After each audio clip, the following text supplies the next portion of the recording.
Good morning, class. Welcome to Sitaram Shorthand classes. Transcription number 136. 5 seconds to go. Start. Now, about the secretaries. Generally, there is one for each department, and he wants joint secretaries, deputy secretaries, and so on. There is a whole army of secretaries. I do not know how many we have got. It is very difficult to keep pace with the growth of the secretaries in our administration. When the British left, there were a few. Now there are too many. I am not at all suggesting that the number should not have increased. Our Prime Minister is quite right in saying that the administrative work has increased many times, 50 to 100 times. I do not know whether it is 50 to 100 times. But much of the work is not worth having because if you assess the work properly, then you will find some of the useless things need not be there at all. However, I concede that point that we would require perhaps more ministerial servants in the various departments, more undersecretaries, assistants, stenographers, clerks, and so on. I concede that point. But are we not having too many secretaries? I know what work they are doing. Is there any proper check on that? Most of the work that goes in their name is actually done by people about whom we never discuss, whose merit we do not take into account, who are much maligned in the public administration of our country, the men in the lower rung of the ladder of this public administration. These assistants and others do a lot of work, and it is a very good thing. We are a cultured people, we are a civilized people, and we are a people with initiative. Now, when they feel that they are the functionaries of the government of a free country, naturally, they would like to put their very best, and in fact, they are doing so. Unfortunately, their efficiency is not given either due recognition or due incentive, which is required in order to tone up the administration and improve the affairs in our public administration. We should reject this idea of administration by the secretaries. We have got a parliament, we have got a ministry which is supposed to be responsible to the parliament.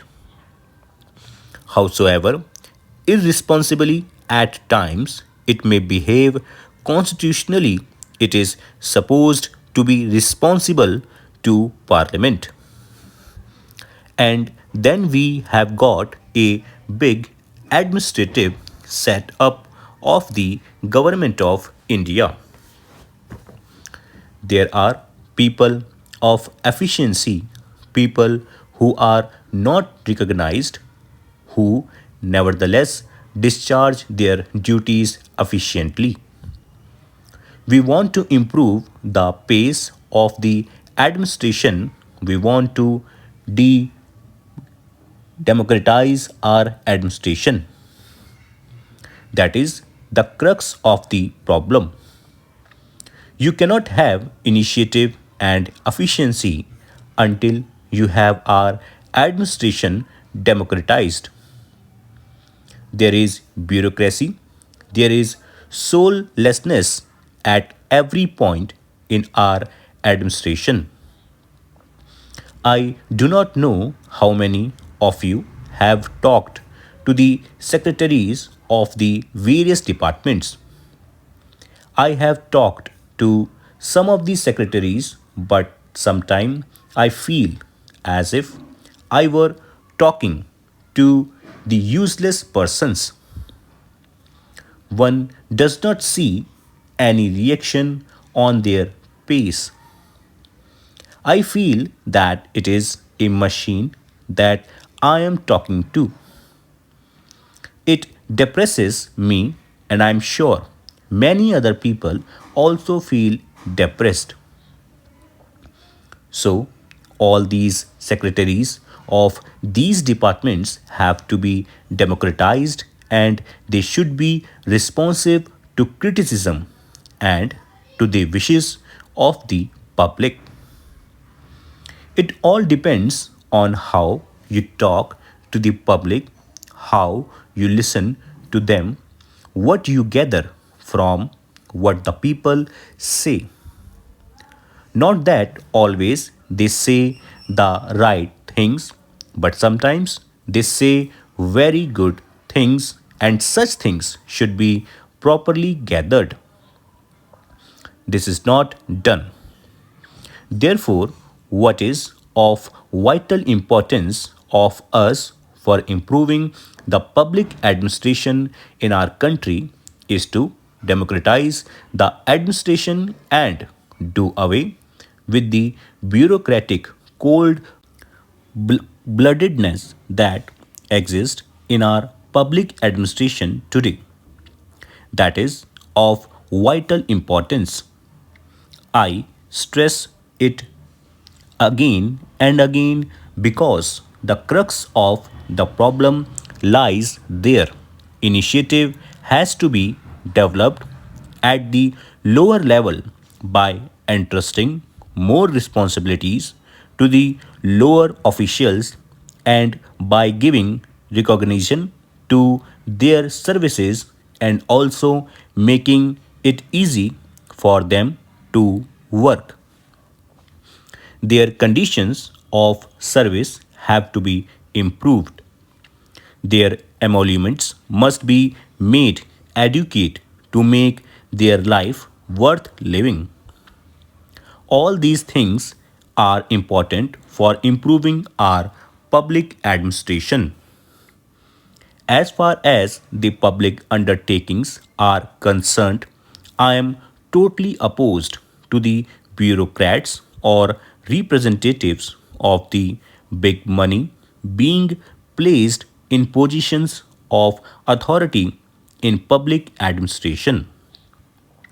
There are people, no matter to which politics they belong, who are efficient, who are devoted, and who can discharge their functions very ably in all walks of life. You can find people from among the common folk who could be placed in those positions. Sir, life insurance has been nationalized. What do we find there? It is a public undertaking of great importance to the country. There you have got the same people. The old furniture is placed with some sort of rearrangement.